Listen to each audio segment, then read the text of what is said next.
Well, then we come to the next commandment. Honor your father and your mother, that your days may be long in the land which the Lord your God gives you. So what might the oral law have said about that? You'll honor the teachings and achievements of those who went before you and who bequeathed to you the circumstances and possessions that you now possess. They worked for you and they fought for you, just as you'll work and fight for your own children. This inheritance is sacred, and you will honor their flag, and you will honor their anthem, and their teachings, and their achievements, just as you would wish your own children to continue what you've done. And you will diligently teach the spirit of your covenant and its laws and precepts to your children, so that they understand precisely how to maintain the spirit. And you will teach them kindly but firmly, and you'll discipline them when necessary, and you'll make sure that they understand what has been given to them and are willing and able to preserve it and pass it on just as you have. And when they see your concern for them and your desire to pass on what is great and wise, then the bonds of respect and friendship will be passed on, and the spirit will remain with this people. And then the next commandment, thou shalt not kill. Well, the oral law might have said, this nation will not tolerate murder and mayhem. You will not be spineless in your dealings with murderers and criminals. Barbarians shall not be seen to prosper in this land, and you will not discredit the spirit of the covenant in the eyes of your children due to your own cowardice in the face of criminals. Your children will not fear or honor criminals. They must not fail to support their law enforcement officers because you failed to pass on the spirit regarding criminals. On the contrary, your children must witness your fearless vengeance upon evildoers. They must witness your passion for law and justice, and they must support the officers and enforce the law, so that the spirit of the covenant remains with this nation. And then the next commandment is, thou shalt not commit adultery.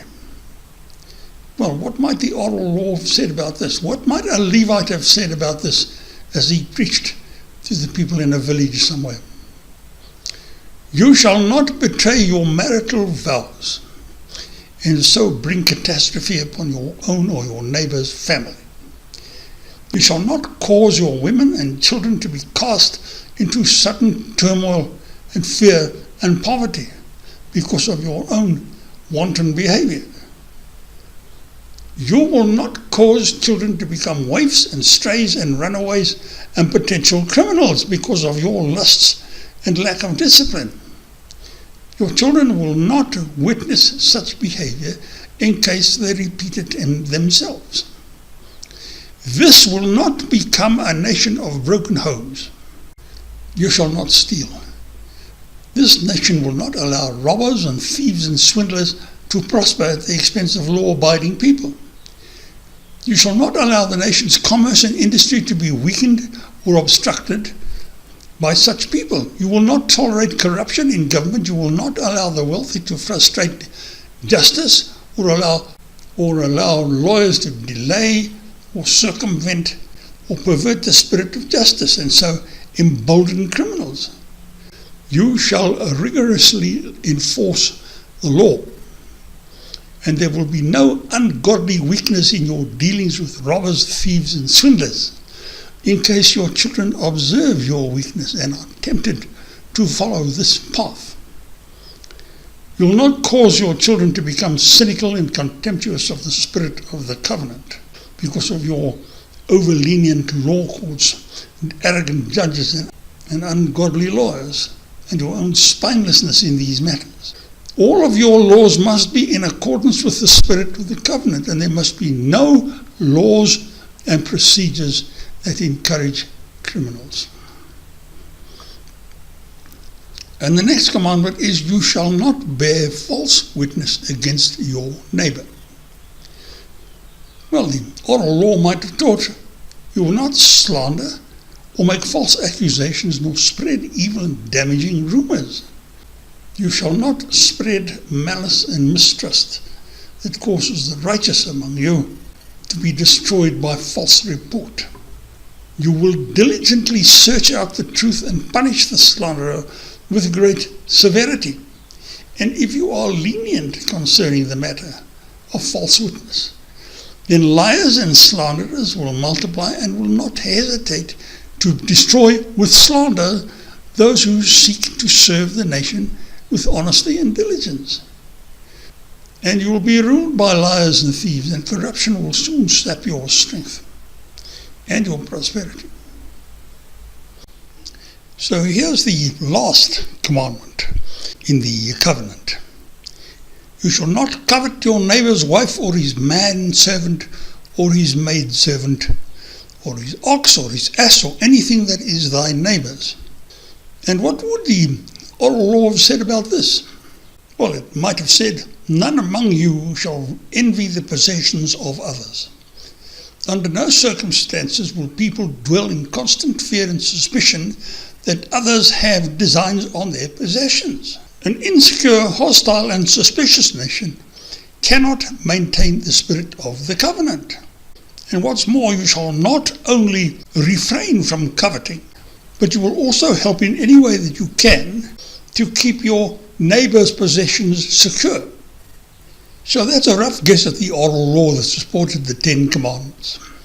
And the original law must have surely been something along those lines, only 100 times better. But the rabbis have managed to convince the Jewish people that their gigantic sea of garbage, called the Talmud, is actually the oral law.